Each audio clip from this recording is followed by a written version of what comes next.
Hola gente, ¿cómo están? Bienvenidos una vez más a un episodio de La Economía P2P. Como siempre estamos con Ian. ¿Qué tal, Ian? ¿Cómo va? Leo, ¿todo bien? Todo bien, excelente acá de mi parte. Terminando de tomar un delicioso café y preparándome para un tema que, bueno, lo has traído vos y que es extremadamente interesante. Como ya se habrán dado cuenta por el título, vamos a estar revelando algunos de los secretos mejor guardados de las familias Rockefeller, Rothschild y otras más. Sí, bueno, no, es que literalmente son algunos, no sé si secretos, pero sí son algunas de las cosas que ellos utilizan. Son secretos a voces que... Son más mecanismos, sí, Ujú. internos que ellos tienen, que son muy interesantes, que son las razones por las cuales logran mantener, ¿no?, esas fortunas durante tantas generaciones. Creo que es algo interesante, porque hay que aclarar que en general lo que sucede, y esto inclusive probablemente le haya pasado media a todos tenemos un familiar que fue rico, pero vos no lo sos, ¿me entendés? O sea, hay algo, claro, hay totalmente hay algo que falló en el Lo medio. que será tu familia, ¿eh? Claro. Viste que siempre uno tiene, no, mi tío por parte de es millonario, pero era y lo perdió, viste, siempre pasan cosas así, o el hijo la gastó. Entonces, en general lo que sucede es que tenés una persona que hace mucho dinero y el hijo más o menos lo mantiene y el nieto la liquida. Sí. Por alguna razón. Vos sabés que yo, ahora que lo mencionás, me acabo de acordar. Yo estaba viajando en el colectivo, claramente, porque ni hablar que ahí estamos con la tarjeta SUBE. Y bueno, estaba justo atrás mío sentada una señora que iba hablando por teléfono con, no sé, será una amiga, algo por el estilo. Y me causó mucha gracia la conversación que estaba teniendo. Era algo así como, ella estaba hablando acerca de un familiar suyo, o de no sé si un pariente anterior a ella, no sé si era un tío abuelo, o un abuelo, o un bisabuelo, y contaba que era extremadamente rico en Argentina, en ese momento pertenecía a la aristocracia. Dice que uno de los primeros autos importados que vinieron a la Argentina había ido para esa casa. Entonces, que tenía un altísimo nivel de vida, que de alguna manera, digamos, habían logrado, bueno, hacerse con una fortuna y la habían administrado. Pero bueno, ella, un par de generaciones después, estaba contándoselo a una amiga por teléfono en el colectivo. Entonces era bastante gracioso, porque es el ejemplo de lo que vos estabas comentando en este momento. No sé exactamente qué familia era, porque bueno, tampoco me metí tanto en la conversación, pero es verdad que en un momento la aristocracia argentina había sido una de las más ricas del mundo. Hoy en día probablemente haya algunas familias que queden de esa época, pero es cierto también que se va diluyendo mucho. Y Sí. probablemente, si te pones a indagar, no todos, porque bueno, muchos de nosotros somos descendientes de inmigrantes, o sea, no necesariamente gente que le fue bien, pero algunos inmigrantes que vinieron a la Argentina no vinieron con una mano atrás y otra adelante, como decían, sino que vinieron por ahí escapando de la guerra, pero con una fortuna ya establecida, o que les había ido bien, o mismo le hicieron acá a partir Sí. de un oficio o alguna actividad que hicieron y lograron aumentar su riqueza. Pasa mucho también con gente del campo. Sí. Y no hace falta que estas familias sean las top en Forbes, ¿no? Vos viste la No, lista, para nada. todo tipo se renueva, vos ves la de hace 20 años, no es distinta a la de hoy. ¿Pero por qué? Porque aparece una empresa nueva, no sé, Tesla, por ejemplo. Entonces Elon aparece en la lista primero. Pero, o no sé, Amazon y aparece Jeff Bezos, o Microsoft y aparece Bill Gates. Son apellidos nuevos. Pero no se trata de eso, no se trata de figurar arriba en una lista, sino de que, por ejemplo, los Rothschild o los Rockefeller no suelen aparecer, ¿no? Pero uno igualmente sabe que existen. Exactamente. ¿No? Sabe Claro. que existen. Entonces, sucede mucho esto, que uno conoce familiar, que, no sé, o invirtió en algún lado y le fue mal, ¿viste? Siempre pasan algunas de esas cosas. Pero no se entiende por qué no perdura. Inclusive te diría, lo poco que acumuló tu familia, ¿por qué no perdura? ¿No? Porque con los años, por ejemplo, o sea, desde que vinieron tus familiares a Argentina, ¿cómo puede ser que en todas estas generaciones no hayan logrado construir capital como para, o sea, no tener que alquilar, por ejemplo, ¿no? Claro. Como le pasa a la mayoría de las personas. ¿Cómo puede ser que tantas generaciones que trabajaron y todo, y no perdura el dinero. O sea, hay algo que está fallando. Y esto Sí, es de hecho, una de las también claves de este episodio. hay una cuestión ahí interesante. Porque esto que vos decís pasa mucho. Por ahí la respuesta intuitiva es, bueno, pasa que tienen muchos hijos, entonces la riqueza en vez de multiplicarse se divide. Y por una cuestión de herencia. Sí, Esa las es como la Rockefeller respuesta tienen rápida. un montón de hijos también. Bueno, o Sí, si claro. lo querés ver, últimamente no se tiene tantos hijos. Estamos hablando de que ya tu abuela probablemente no tenía 8 hijos. Sé que hay casos que sí, pero vos te fijás si tíos, tías, ¿cuántos tenés? Debes tener en Argentina 2, 3, con mucho. Sumado a tus padres, son 4 partes. No son 16 hijos, son 4. Entonces, no, de generaciones ya arriba hasta hoy. No sé, y los Rockefeller también tuvieron muchos hijos. Son un montón. Sí, también. Y indudablemente los gestionan mejor. Entonces, nos cruzamos con un libro muy interesante. Se llama Family Wealth. De un autor. Se llama James Haggard. Una cosa así se pronuncia el apellido. Después dejamos si quieren el nombre en un comentario. Pero si lo buscas te aparece. Family Wealth. Te aparece en internet. Muy interesante. Él se dedicó a estudiar justamente gestión de patrimonio familiar, ¿no? Sobre todo intergeneracional. Esto de que pasen 5 generaciones y el patrimonio siga creciendo durante las 5 generaciones. No que desaparezca, por ejemplo. Y vamos, si querés, a tocar un poco los 5 puntos, ¿no? Que él habla sobre esto, sobre si quieres, como valor intergeneracional del ahorro, de la planificación financiera. Es muy interesante que justamente la preservación de la riqueza es algo dinámico, no es algo estático, ¿no? Por eso tu tío, que es no sé, el primo de tu abuelo que se hizo millonario, bueno, no te llegó nada, ¿entendés? Porque no es algo estático, no es que porque él lo tuvo vos lo vas a tener. Claro. Es una Pasa cuestión mucho también con dinámica, exactamente. Por eso en algunas ese familias. dinamismo es el Sí. que no te llegó a vos, ¿me entendés? Claro, en vez de multiplicarse, o sea, ahí, digamos, falla algo en la Se arranca de cero. conocimiento, quizás. arranca de Exactamente. O cero. sea, todas las generaciones, en vez de empezar con un pie más adelante que el anterior, terminan empezando en el mismo lugar o incluso atrás. Es como que terminan en cuestiones, digamos, de, bueno, ¿cómo administro esto? ¿Cómo gestiono esto? Que Claro. poco por ahí también está la clave de lo que vamos a hablar hoy. Y obviamente todo lo vamos a conectar con la tecnología que nos une en este podcast, ¿no? Sí. Porque en definitiva Sí, nosotros es que ahora tenemos una herramienta Pico en calle es un con la factor que nuevo. antes no contábamos. Sí. Sí, total. Sí, sí. Sobre todo en una Por parte cierto. específica de los 5 puntos que nosotros mencionamos. Hay una parte específica en la que Bitcoin Cash tiene un rol extra que no estaba hoy. Ah, ahí tenés el libro en la Kindle. Sí, acá. Estoy compartiendo para los que están viendo vía video y bueno, para los que nos están escuchando. Family Wealth. El libro se llama Family Wealth y el autor es James E. Hughes Jr. ¿no? El padre Sí. escribió otras cosas seguramente. Él es James E. Hughes Jr. Bueno, y también está con otros autores que están mencionados como Susan Macencio y Keith Whittaker, que son coautores de este libro también. Entonces, ahí ya lo tienen para Sí, buscar. Igual tiene un si escriben blog, Family tiene una Wealth, página en internet deberían también. poder encontrarlo. Es un libro que está, no sé si está traducido al español, pero No lo sé. debe tener alguna traducción y si no, bueno, tampoco sería muy difícil encontrarlo en inglés. Sí. Si querés podemos, antes de empezar con los 5 puntos, los cuales subdividimos en 3 partes, cada uno de los puntos, quiero dar una frase que está en su página, y en español, no, obviamente.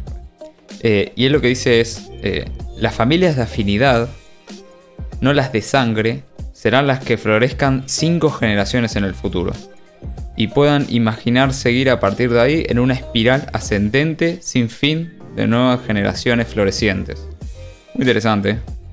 Acá ya nos está dando un puntapié de cuál es la diferencia, ¿no?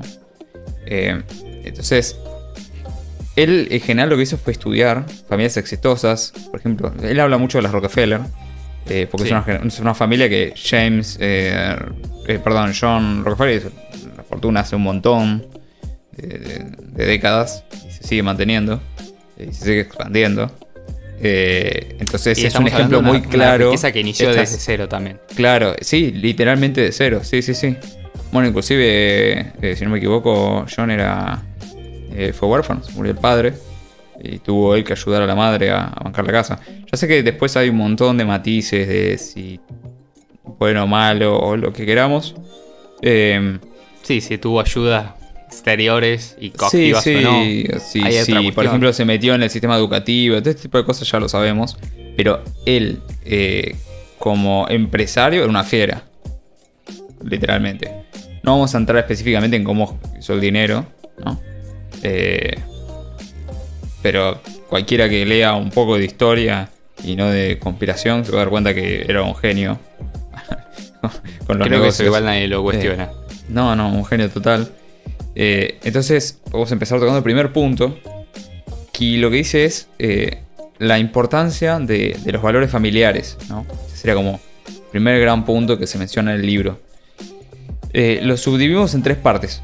Tenemos un resumen de qué es lo que se refiere, los consejos que da y algunos datos que él brinda sobre este punto especial. Entonces, Hirsch dice, destaca la necesidad de que las familias adhieran, ¿no?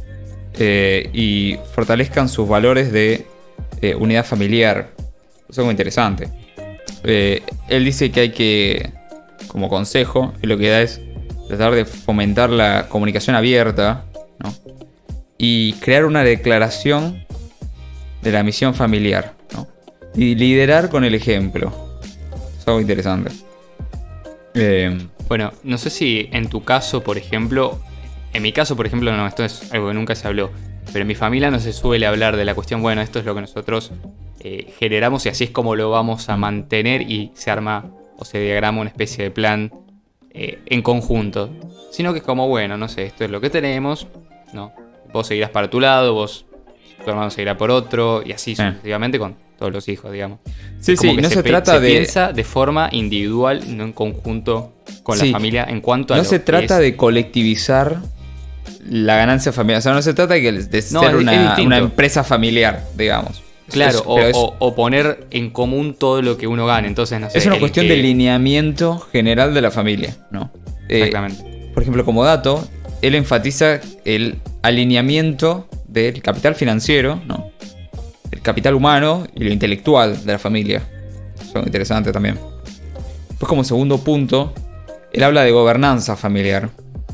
En resumen, lo que él dice es que hay que tratar de enfocarse en establecer estructuras de gobernanza familiar para tomar ciertas decisiones colectivas. Es más como un mecanismo de coordinación, de planificación financiera intrafamiliar.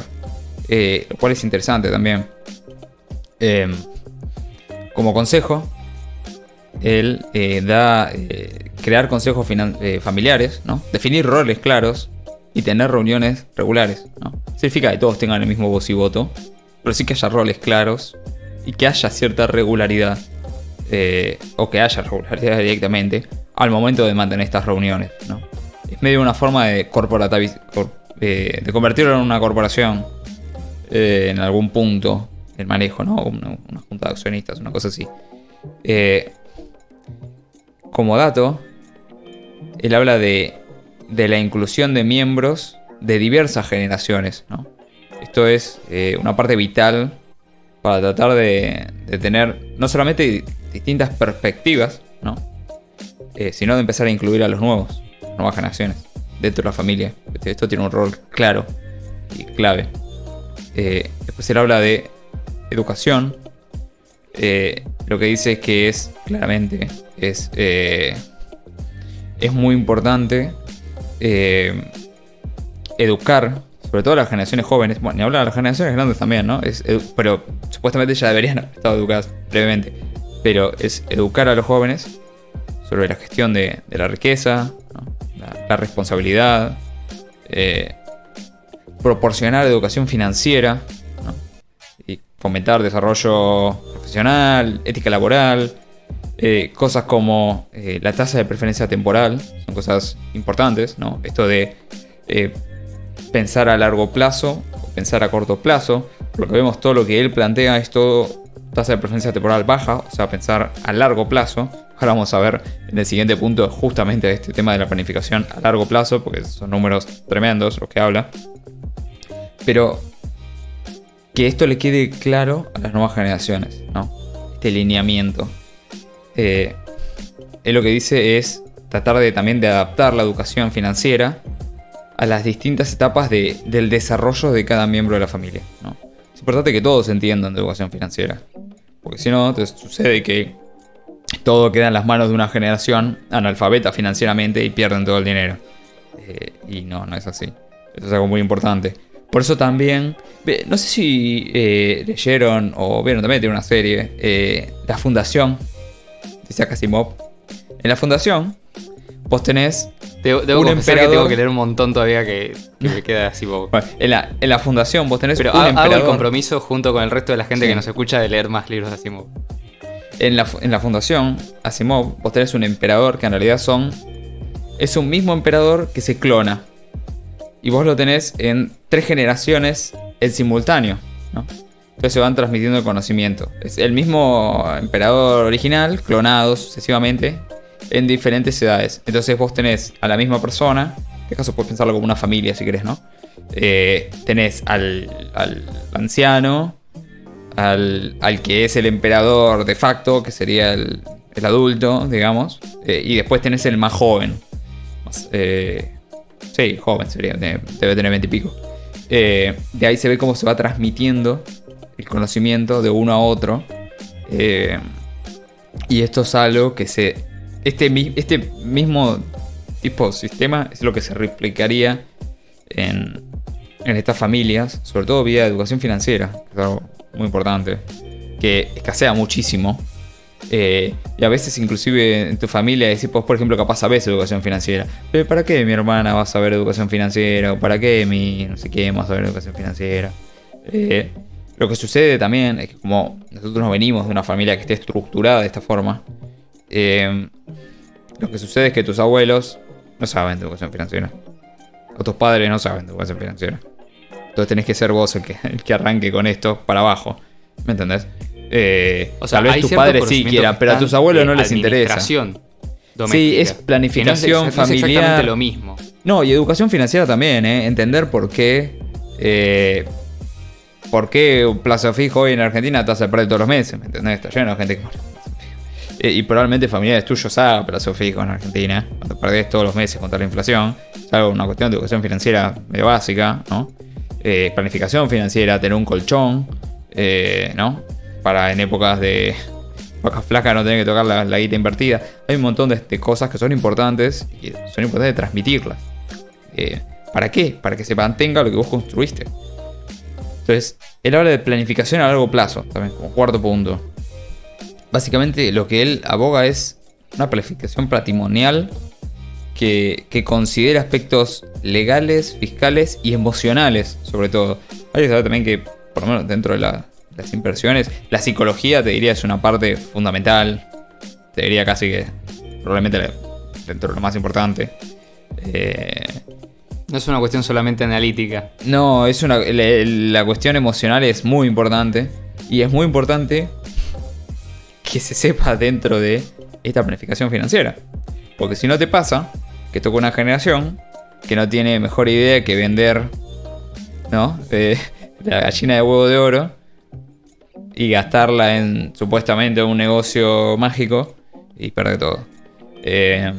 Entonces es importante, además de que se tomen desde el consejo, se quiere, o de esta ahí forma también tenés el de contrapeso organización. frente al ímpetu por ahí de las nuevas generaciones Exactamente. a dinamitar todo lo que las generaciones pasadas hicieron. Si vos mantenés esa estructura de tener un consejo o alguna estructura similar que sirva como para tomar decisiones colectivas, no solamente, digamos, estamos hablando de una familia que tenga una empresa, podemos hablar de una familia que tenga un capital invertido, de una Sí, familia total. que mantenga ciertas propiedades. Entonces, cómo hacer uso y cómo administrarlas de la mejor manera para que rindan fruto para la mayor cantidad de personas dentro de esa sociedad, que es la familia, que es la primera sociedad de la sociedad, valga la redundancia. Tenés un freno a la innovación desmedida. Es decir, te permite Sí. mesurar hasta cierto punto. es cierto que esto quizás, desde la perspectiva del oportunismo, no es tan beneficioso en el sentido de, che, tomo una inversión arriesgada que probablemente me vuele, o sea, me multiplique por 100 la riqueza. Pero la vas a multiplicar por, qué sé yo, 3. Pero vos no está bien. Y claro, pero vos no estás a través de varias pensando... generaciones... Es que no pensaron, cuando a vos te llegó el dinero, no lo pensaron en meto un golazo hoy y ya está. Están pensando a largo plazo. Entonces a vos no te llegó algo a corto plazo, te llegó algo a largo plazo, por lo cual vos tenés que hacerlo a largo plazo también.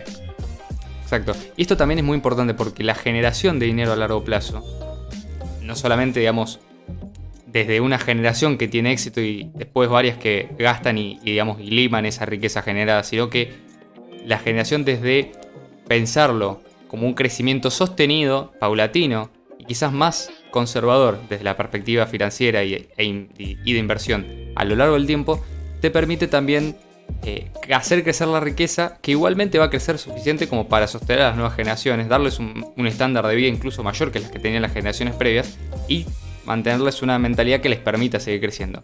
Esto se ve mucho, no tanto digamos con una cuestión intergeneracional, pero sí con individuos. Por ejemplo, cuando ganan la lotería. Si vos vas a estudiar los casos de estudio de ganadores de la lotería, no generaron la riqueza de forma... Incluso ellos, no generaron, no es que se volvieron ricos por un negocio que hicieron durante, 30 años y lo sostuvieron a lo largo del tiempo y les da un estándar de vida alto, sino que tuvieron éxito por una cuestión completamente de azar que no tiene nada que ver con algo que ellos hayan hecho más allá de comprar por ahí un boleto de lotería, por una cuestión de hábito o lo que sea. Se inundan de riqueza, pero eso en muchos casos, creo que en un año o dos muchas veces se lo comen. Estamos hablando de incluso en Estados Unidos ha habido casos de gente que se comió, 100, 120, 150 millones, 200 millones de dólares, se los comen en 2 años y no tienen manera de conservar esa riqueza. Preguntarle a Johnny Depp, cada vez que hace una película nueva de Pirata del Caribe se compra un yate y después, lo hunde, no sé qué hace con el yate y después se funde y tiene que hacer otra película más para pagar la hipoteca, una cosa así. Ese está siempre permanentemente. Sí, pasa mucho. O con artistas que vuelven después de 50 años que vos decís, che, ¿por qué este cantante está sacando un álbum nuevo? ¿Viste? Y seguramente necesita la guita porque tiene un estándar de vida que no puede sostener porque no genera riqueza a lo largo del tiempo. Y esto es más allá, digamos, de una cuestión puntual. Estamos hablando de gente que por ahí no conoce cómo es el proceso. Y es verdad, es menos ambicioso hacer una inversión, invertir en energía que invertir en, generar la nueva por ejemplo, invertir en criptomonedas, por dar un ejemplo, ¿no? Sí. Es menos arriesgado, por ejemplo, invertir en una empresa de agua que invertir en una empresa, en un token NFT que se puede disparar por 100.000, como ha habido casos. Pero la diferencia clave, creo yo, ahí está, es en la mentalidad con la que vos lo haces. Vos decís, la empresa de agua, a lo largo de quizás 30 años, genera rendimientos que son suficientemente buenos como para considerar una inversión a largo plazo. Es mucho más conservador, pero igualmente levanta de a poco el estilo de vida. No necesitas que las generaciones hagan saltos extraordinariamente grandes para no es aumentar necesario. el nivel de vida. Porque ahí es donde entra también el concepto de interés compuesto, ¿no? O sea, si haces la cuenta, un 5% anual de ganancia sobre tu riqueza anterior a lo largo de 100 arriba años, de la inflación, ¿no? Arriba de la inflación, estoy hablando, por ejemplo, en dólares, ¿no? Sí.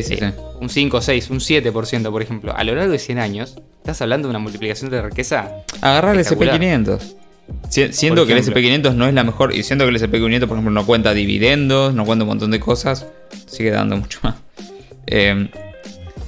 Entonces, o tenés cosas, por ejemplo, como el portfolio permanente y todo este tipo de cosas, que son para, no importa la situación económica, ¿no? Deflación, inflación, estanflación, crecimiento, lo que sea, en cualquier momento hay uno de tus 4 activos que se revaloriza. Cuando llega a cierto punto, ves mecanismos de rebalanceo, pero te permiten ganar sin importar el momento económico, ¿no? Es esto de... en realidad, no, a veces ni siquiera es riesgo, porque a mí la palabra riesgo últimamente no me convence. Me gusta más hablar de volatilidad, ¿no? Que lo que a la gente le tiene miedo no es al riesgo, lo que le tiene miedo es a la volatilidad del activo, ¿no? Por eso eligen activos menos volátiles. Por eso eligen, plazo fijo o renta fija, por ejemplo. Porque es menos volátil, básicamente, ¿no? Y no eligen la bolsa, por ejemplo, porque es más volátil. bueno, lo que trata el portfolio permanente es de tener 4 activos muy volátiles, pero descorrelacionados el uno del otro. Entonces, cuando uno sube, el otro baja. Cuando uno baja, el otro sube. Entonces, pero históricamente siempre le ha ganado, creo que 6, 7, 8%. Arriba de la inflación, siempre, todos los años. Entonces, si tenés un crack en la bolsa, no sé, el oro sube. ¿Viste? Entonces siempre hay algo que funciona. Eso, por ejemplo, podría ser. O, por ejemplo, hay otro que se llama Golden Butterfly, una cosa así. Que también es algo muy similar, pero tiene un par de cosas más. Que buscan el mismo concepto. Yo creo que algo así podría funcionar muy bien a largo plazo. Más allá de que probablemente haya un negocio extra, ¿no? De la familia, o sea, los Rockefeller o lo que sea, tenían otros negocios, como el petróleo, o la banca, o lo que sea, que en realidad no fueron todos de una, ¿no? John. Sí, fueron adquiriéndolos paulatinamente con la parte a lo largo de los años. Del petróleo. David, muchos años después, estuvo con el tema de la banca. Entonces, ¿cuáles son los consejos que da? Bueno, dice que en general estas familias utilizan, tal vez es una cuestión de volumen, ¿no? Tal vez tu generación no, pero tal vez tus nietos podría, o de tus hijos podría. Usan fideicomisos, ¿no? Preparan muy bien los planes para la sucesión, y están muy bien asesorados. Muy bien asesorados financiera y legalmente. No, porque lo que pasa es que hay países como Argentina o España, donde si te morís te cobran impuestos, ¿viste? No te dejan ni cuando te morís dejarle a tus hijos lo que hiciste para ellos.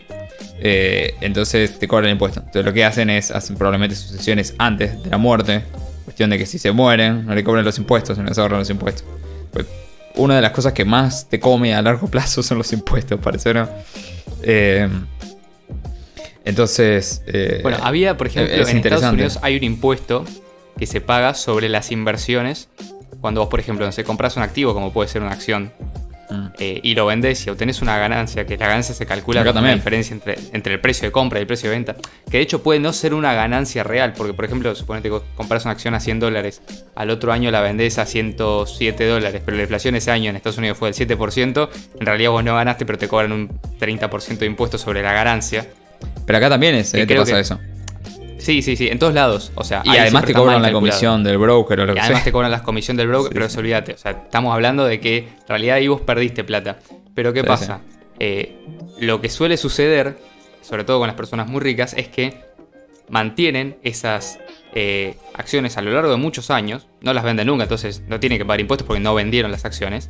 Claro. Suele pasar mucho también en el caso de personas que tienen sus propias empresas o que son dueños de sus empresas, mantienen un gran porcentaje de acciones que obviamente les permite. Sí, o crean fondos de inversión de ellos que no pagan este tipo de impuestos. O los fideicomisos o usan otros lugares. Con el tema de la sucesión, en caso de muerte, cuando el heredero toma posesión de esas acciones, no tiene que pagar la ganancia porque se considera que simplemente la recibió. Entonces, si decide venderlas, en ese caso no pagaría los impuestos. Esto también, digamos, como pensando a largo plazo. Eso es importante que entienda por qué están esas acciones, por ejemplo, lo que sea, y obviamente lo mantenga y no lo liquide. Claro, no, ahora lo voy a meter todo en Shiba Inu. Perdón, claro, abuelo. vende todo y lo mete en Shiba Inu, claro. Sí, ojo, puede ser que tu abuelo capaz que no te dejó, pero no te dejó, no sé, acciones de Google, ¿viste? Pero a lo mejor te deja, no sé, un campo, ¿viste? Un pedacito de 20 hectáreas, ¿viste? Y ya la necesidad de quemarlo para sentir que tenés plata, gastarle y no dejarle nada de esos hijos, más que el abuelo me regaló unas vacaciones en Disney. Y ahí, digamos, está fallando un poco. Pero era muy interesante porque, un dato curioso, había una senadora en Estados Unidos que quería ponerle decía que eso era un loophole. Que usaba la gente rica para no pagar impuestos, ¿viste? ¿Cuál era el loophole? Morirse. O sea, ella consideraba que morirse era como hacerle un loophole y trampa al sistema. Era gracioso por ese lado.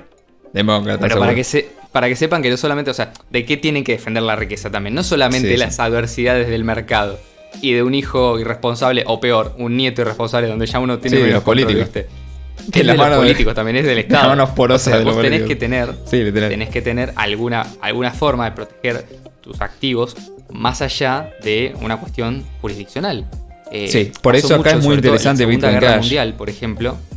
Que es Claro, un activo pero antes de inconfiscable. entrar ahí, pasó mucho, sobre todo en la Segunda Guerra Mundial, que hubo un montón de familias que perdieron riqueza. Bueno, por ejemplo, familias judías que fueron expoliadas completamente, que tuvieron que irse, las que pudieron se fueron a países afuera a empezar prácticamente de cero. También pasó mucho en los países donde se aplicó el comunismo. Por ejemplo, Sí. Hoppe siempre cuenta, Hoppe nació del lado incorrecto, entre comillas, del muro de Berlín, digamos, nació en Alemania, lo que sería la Alemania oriental en este caso, Sí. la Alemania comunista, Como del Merkel. bloque soviético. Y por ejemplo, su familia tenía unas tierras que fueron expropiadas y cuando cuando fue la reunificación alemana, nunca jamás se le devolvieron y nunca se les Sí, compensó por esas tierras. Pero estamos hablando de eso era riqueza que había generado su familia para la posteridad, que la Sí. termina, digamos, administrando de alguna manera el Estado. Y siempre peor que lo que hubiera administrado un privado. Entonces ahí ya tenés, digamos, quién es el agresor. No solamente tenés que pensar en defender tu riqueza de un hijo responsable, sino muchas veces de alguien más irresponsable todavía, que es un político. Sí, total. Y como dato sobre esto de la planificación a largo plazo, esto es un dato increíble. Dice, la planificación se extiende a menudo a 100 años o más, abarcando múltiples generaciones. Esto es como para que nos hagamos una idea que nos está pensando. Estas son las familias que Sí, planifican de esta estas son manera, este tipo. Sí, exactamente, sí, sí. Sí, piensan realmente a generaciones que no han nacido todavía. Es muy interesante. Y Kimberly no quiere tener hijos para explorar el mundo. Sí. Después, bueno, habla de filantropía, legado. Es una parte interesante también. Habla de que la filantropía es importante, ¿no? Para enseñar valores a las generaciones futuras. Y para construir una especie de legado duradero. Esto es interesante porque lo pensás como desde la perspectiva, mi tatarabuelo hizo una fundación de algo puntual y vos lo mantenés, ¿no? Estás manteniendo no solamente el legado de planificación financiera, sino estás manteniendo el legado de filantropía y este tipo de cosas. Me parece muy interesante. Después, por Es muy ejemplo... común, esto sabes dónde se ve en Estados Unidos mucho. Sí, En las familias que mucho. hacen donaciones recurrentes a Sí. distintas instituciones, por ejemplo. Entonces, tenés gente que, por ejemplo, dona a la Sí. universidad a la que fueron sus abuelos, sus padres, ellos. Entonces, son familias que van donando siempre, por ejemplo, a las mismas universidades. Esto se ve mucho también en, por ejemplo, las donaciones que se hacen también a las iglesias. De hecho, muchas veces la filantropía se dio en Argentina, por ejemplo. Muchas de las iglesias que se construyeron por donaciones de Sí. familias directamente. Sí, total. Y de esta manera se financiaron la construcción de un montón de edificios, Sí. por ejemplo, de religiosos. También Después lo un montón confiscaron todo, de ¿viste? obras Pero- de caridad. Después, no, bueno, en el caso, acá no tanto, no fue tan así. En Francia sí, en Francia todos los edificios Sí, bueno, en Francia fue eclesiásticos todo, sí. son del Estado, pero eso fue ya en la Revolución Francesa. Sí. Y después, bueno, tenés otros casos, pero no vamos a ahondar tampoco Sí. tanto, pero son ejemplos que se me ocurren así de Sí. la cabeza. Entonces, como consejo, él dice que involucrar a la familia, ¿no? En la filantropía es una forma de usar a la filantropía, si querés, como para transmitir valores, ¿no? A los familiares. Esto de crear fundaciones familiares. También lo que busca es una herramienta para unir a la familia, ¿no? y fortalecer el legado. Bueno, esos fueron los 5 puntos. Parece que son bastante interesantes algunos. Él en su libro, obviamente, esto estaba mucho más detallado. Los invitamos a chequearlo. Lo que se busca no es solamente conservar la riqueza financiera, sino también lo que busca es tratar de...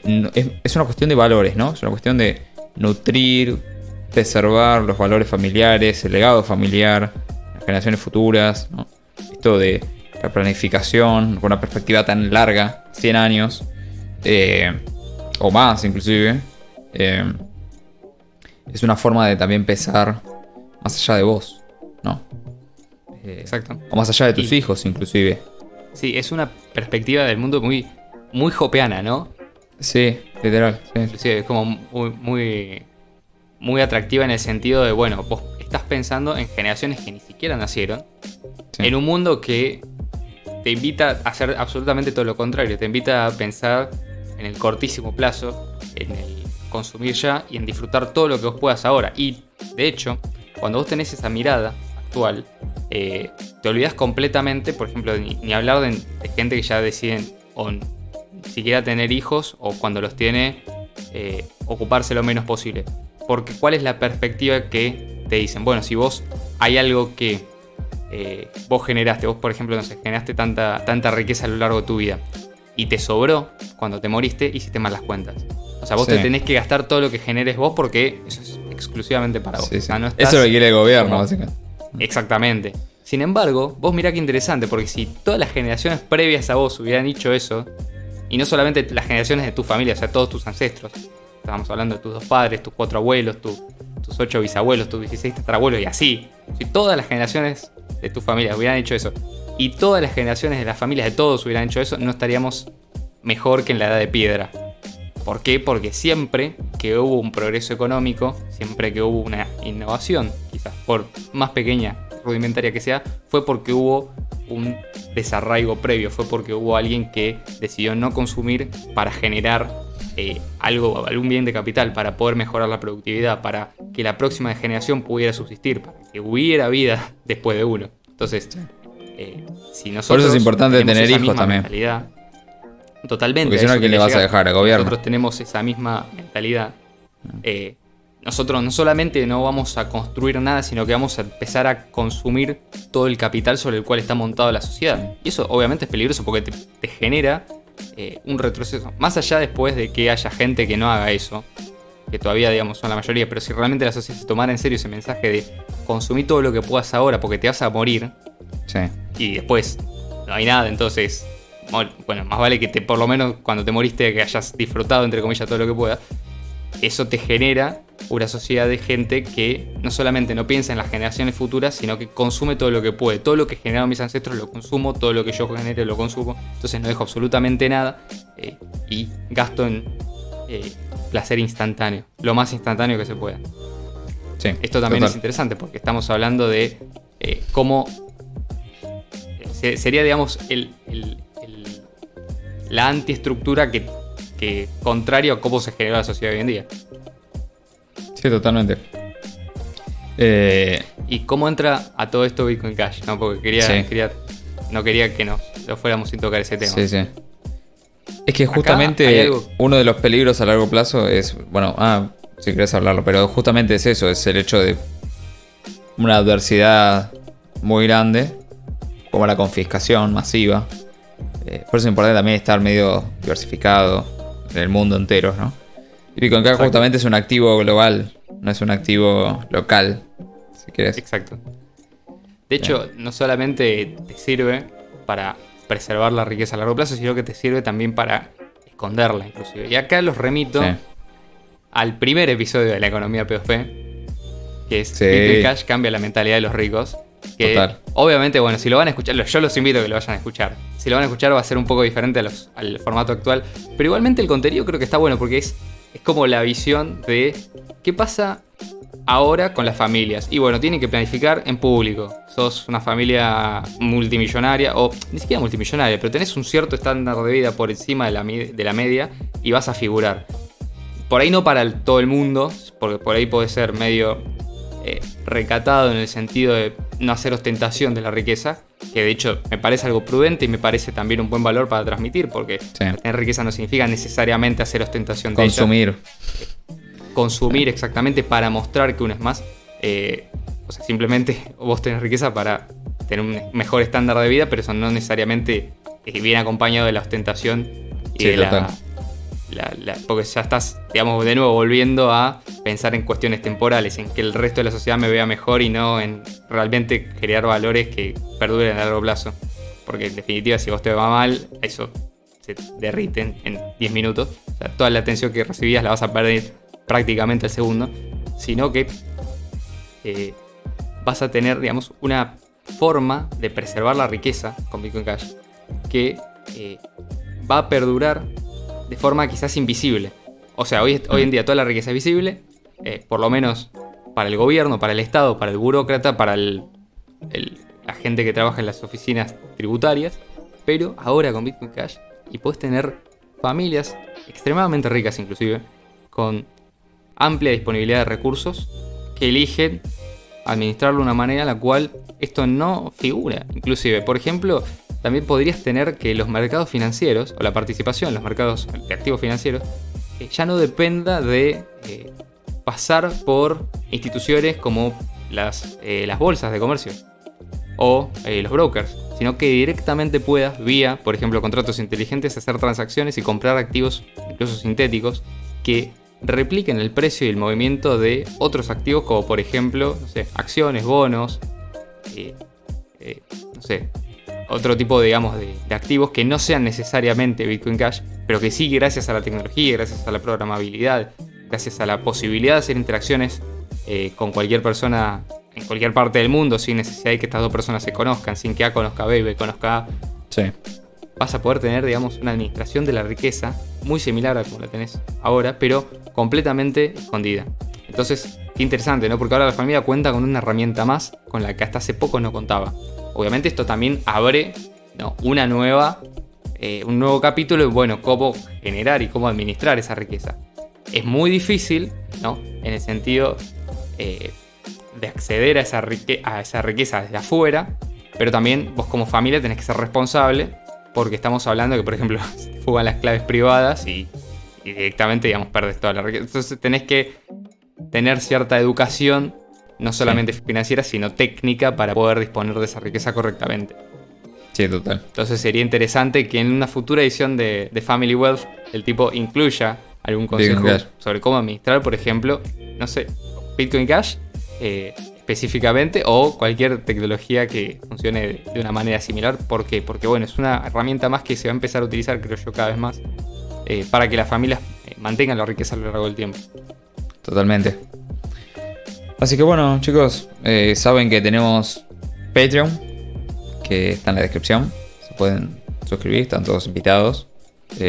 O si quieren, pueden apoyarnos por privado con Bitcoin Cash, con elegir los mismos planes de Patreon, pero aportarnos por privado con Bitcoin Cash. Igual tenemos una comunidad privada con los participantes, de los que nos donan, tanto por Patreon como por Bitcoin Cash, de forma mensual, que nos ayuda a mantener este podcast.